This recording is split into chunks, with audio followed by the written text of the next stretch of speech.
बता रखा है भागवत के पहले ही स्कंद में कि यह लोग अल्प आयु के होंगे, कम उम्र के कलयुग में।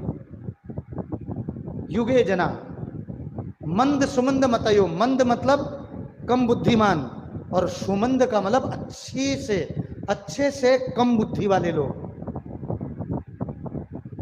कैसे कम बुद्धि वाले? वो अक्सर मेरे को घटना याद आती है। एक ने एक कागज में लिखा कि आज मुझे ये करना है, ये करना है, ये करना है, नंबर 1, नंबर 2, नंबर 3, नंबर 4। आधे घंटे बाद वो इधर से उधर, उधर से इधर, उधर से उधर ढूंढ रहा था। किसी ने पूछा भाई क्या ढूंढ रहे हो? बोले जिसमें लिखा था वही गायब हो गया, उसी को ढूंढ रहा हूं। इतनी मंद बुद्धि हो जाएगी, आधे घंटे में वो भूल जाएगा, जो पढ़ा होगा वो भूल जाएगा। मंद सुमंद मतयो, मति इतनी वो हो जाएगी, मंद भाग्या ही उपाद्रता, और छोटी छोटी बातों में झगड़ेंगे लोग, ईर्ष्यालु हो जाएंगे एक दूसरे के सुख को देख करके। कोई अगर शांत भी बैठा है उसमें भी चिढ़ मचेगी कुछ लोगों को। क्या चिढ़ मचेगी? ये शांत क्यों बैठा है, ये मेरी तरह बंदर वाला व्यवहार क्यों नहीं कर रहा है? अब बताओ, कहीं से जीने नहीं देंगे। शांत रहना भी गुनाह है।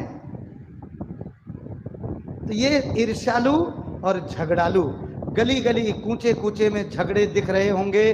घर में पति पत्नी कौए कुत्ते बिल्लियों की तरह लड़ेंगे। बच्चे माता पिता को बिल्कुल सम्मान नहीं करेंगे, ठीक है कि नहीं? माता पिता के साथ में, क्योंकि माता पिता खुद अपना घर में जो है नाना प्रकार की ऐसी चीजें देखते हैं टेलीविजन में, तो बच्चे भी उनको देख करके वो अपना लगे हुए हैं, वो अपना लगा हुआ है, सब मोबाइल में लगे हुए होंगे बस। और गलती से भी किसी को बुला लिया माता पिता ने, 20 दफे हरि बोल बेटा बेटा, वो मर जाएगा तब तक। उसका मन करेगा खुद ही उठ करके पानी ले लो, ज्यादा अच्छा है, यहाँ तो बदनामी हो जाएगी। क्योंकि कान में अलग लगा रखा है, मोबाइल में अलग घुसा हुआ है, सुन रहा है और लंगूर की तरह उछल रहा है, ठक ठक ठक ठक ठक। दुनिया भर के गाने वो जो चलते हैं ना इधर उधर के, वो कहाँ कहाँ के एकदम। एक कहना नहीं मानना है माता पिता का। तो सब दुखी हैं, परम दुखी हैं घर के बच्चों से। कितने लोग बोलते हैं पैसा भी है प्रभु जी, सब कुछ है, लेकिन मैं बस घर से दुखी हूं प्रभु जी, मेरा मन करता ना अकेले रहूं, बस हो गया। मैंने कहा आजा, लेकिन यहाँ बड़े सारे दुकेले हैं। घर का दुकेले और यहाँ इतने भक्तों के बीच में रहने से एक अलग ही आनंद है। सब अपने लगेंगे। यहाँ बॉस बनने के लिए मत आना बस फिर, क्योंकि बॉस तो बाहर बनना ही चाह रहा था, तू ईश्वर भी बनना चाह रहा था, सब मेरे अंडर में रहें, मेरे नीचे रहें। यहाँ आएगा तो तू सेवा के भाव से आना, तब टिक पाएगा। क्योंकि मंदिर में आके चौधरी पना दिखाना है, अगर मैं चौधरी बन जाऊं, मतलब चौधरी मतलब मैं इसका सब लिखने वाला, ये करने वाला, सब मेरे पास आए वो लेने के लिए, तो उससे क्या होगा? फिर अहंकार आ जाता है। हम सेवा भाव से आए, सभी भक्तों की सेवा करें, अपना माला पूरा करें, कथा कीर्तन करें, बल्कि झाड़ू लगाएं, सेवा कर करके वापस चले जाएं, परम आनंद। यहाँ पद पोजीशन छोड़ने के लिए आना चाहिए तो सुख मनाओगे, नहीं तो पॉलिटिक्स नजर आएगी और कुछ नजर नहीं आएगा। सेवक बनने के लिए आओगे कुछ, फिर अच्छा ही अच्छा नजर आएगा। क्यों? मैं सेवक हूं, बाकी सब मेरे मालिक है। जी प्रभु जी यहाँ झाड़ू, ओके ठीक है प्रभु जी, हरि बोल। अच्छा इधर साफ कर दो जरा, ये सारी थालियां खा के रख के गए, ओके प्रभु जी मेरे से जितना होता है मैं बिल्कुल कर रहा हूं। उसको करके चले गए, परम आनंद, एकदम बड़ा सुकून रहेगा, आज कुछ किया मैंने, ठीक है ना? तो ये बहुत जरूरी है। तो इस प्रकार से कलयुग आएगा जिससे मनुष्य प्रायः पापी हो जाएंगे, इसमें संशय नहीं है। उस समय परस्पर संपर्क स्थापित करने के लिए स्त्री पुरुष का, वर्ण और भेद का कोई नियम नहीं रहेगा। ब्राह्मण क्षत्रिय वैश्य शूद्र कर्म नहीं। पता चला शूद्र भागवत कथा कर रहा है, जिसको भागवत का ज्ञान ही नहीं है, अंट संट बोल रहा है, वो भागवत बोल ही नहीं रहा है, बस उसने कपड़े जो हैं थोड़ा चक चक पहन लिए, काले नीले पीले, समझ रहे हैं, और माला वाला डाल डुल करके थोड़ा हाथों में माला डाल ली और कोरी बकवास कर रहा है। वो भागवत बेचने चल दिए जी, वो भागवत से एक शब्द नहीं बोल रहा है। भागवत को धंधा बना लिया है, कमाई का जरिया, बोले बड़ा शॉर्ट में पैसे आ जाएंगे, लोग सोचेंगे।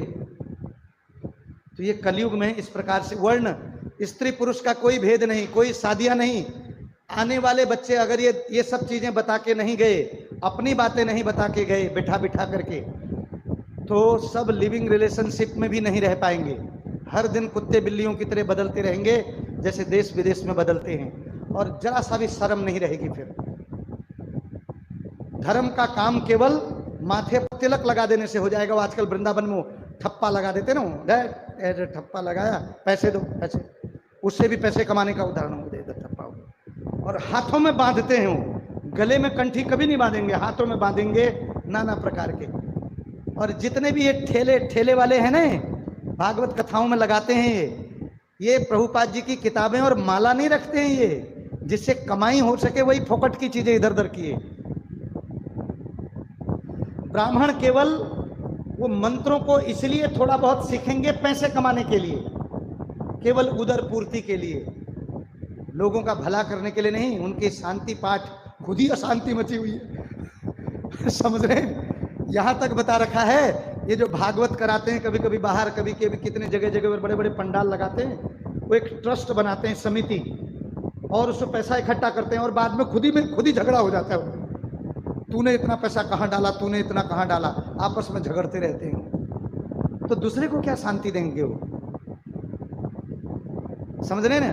पंडितों को मंत्र याद नहीं होंगे, वो किताब उठा करके उसमें से ले करके वो पहले के मैंने देखा गांव में सारे पूरा शादी के मंत्र, एक एक मंत्र, नामकरण के पूरे मंत्र कोई देखता नहीं था, मैंने देखा। और अनपढ़ थे, अनपढ़, लेकिन ब्राह्मण कुल में जन्मे, सब कंठस्थ एकदम, क्योंकि पिता के संग बैठते थे, पिता बगल में उनको ट्रेनिंग देता था। चल आज वहां हमारे जजमान की शादी है, तो उससे करवाता था, इधर ऐसा कर, स्वस्तिवाचक चिन्ह सही से बना, इसके बीच में क्या होना चाहिए, आम की पत्ती कितनी है, सब।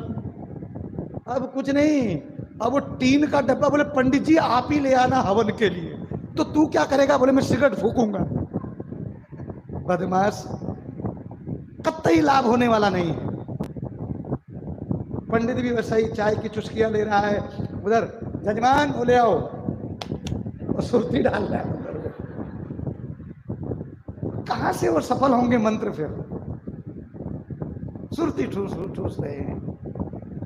तो इस प्रकार से सब गड़बड़ हो जाएगा, सारे नियम गड़बड़, ठीक है कि नहीं? और पुरुष स्त्री तो केवल लावण्यम केश धारणम, केशों से पुरुष जो है अपने बाल बढ़ाएंगे यहां तक, और स्त्रियां परकटी हो जाएंगी, वो बालों को काटने लग जाएंगी, ठीक है कि नहीं? वो तंग आ चुकी हैं, और ये जो है स्त्री, अरे जितने बड़े बड़े ये कथाकार देखो, कथाकार मार बैराग की बात कर रहे हैं, ठीक है कि नहीं? पैसा कहाँ के कहाँ ले जाओगे? अरे पैसा कहाँ ले जाओगे? तो 7 लाख तूने क्यों मांगे? फिर भागवत कथा करने के 7 लाख जो मांगे हैं, तो ये बैराग की बात कहाँ पटती है फिर? ये इसीलिए उन कथाओं का लाभ नहीं हो रहा है। कोई माला नहीं कर रहा, खुद माला नहीं करते तो दूसरे माला क्या करेंगे उनकी कथा से? इसलिए प्रभुपाद जी धिक्कारते थे ऐसे, जो केवल बोलते थे उनसे जो धर्म के नाम पर आडंबर करता है और धर्म के साथ में मिथ्याचारी करता है, मिथ्याचार करता है, सफाई करने वाला, वो ज्यादा अच्छा है, ठीक है कि नहीं? वो ज्यादा अच्छा है व्यक्ति, कम से कम वो अपनी ईमानदारी से तो कमा रहा है। यहाँ तो शालिग्राम द्वारा बादाम भंग, भक्ति सिद्धांत महाराज बोलते थे। तो शालिग्राम मतलब वो भगवान के विग्रह ले लेते हैं, एक गाय को रख लिया सड़क के किनारे, बोले आ लक्ष्मी, जाग दिवाली आ लक्ष्मी, बस जजमान बस हो गया, गाय के फेरे ले लो। बोले कितना गाय को चारा खिला दूंगा? वो चारा खुद खा रहा है, सारा पैसा, कोई रसीद नहीं काटना, खुद चारा, कुछ मेहनत करनी नहीं पड़ रही है। तो ये सारे नियम जो हैं सब ताक पर हो जाएंगे, शादी कोई करेगा ही नहीं, सब ऐसे ही रहेंगे बस, सब बिल्कुल। तो आगे बताते हैं कि इस प्रकार, और मृत्यु को हर लेने वाले मेरे उत्तम गोलोक में तुम लोग शीघ्र चले जाओ, क्योंकि आने वाले समय में और घोर कलयुग आने वाला है। और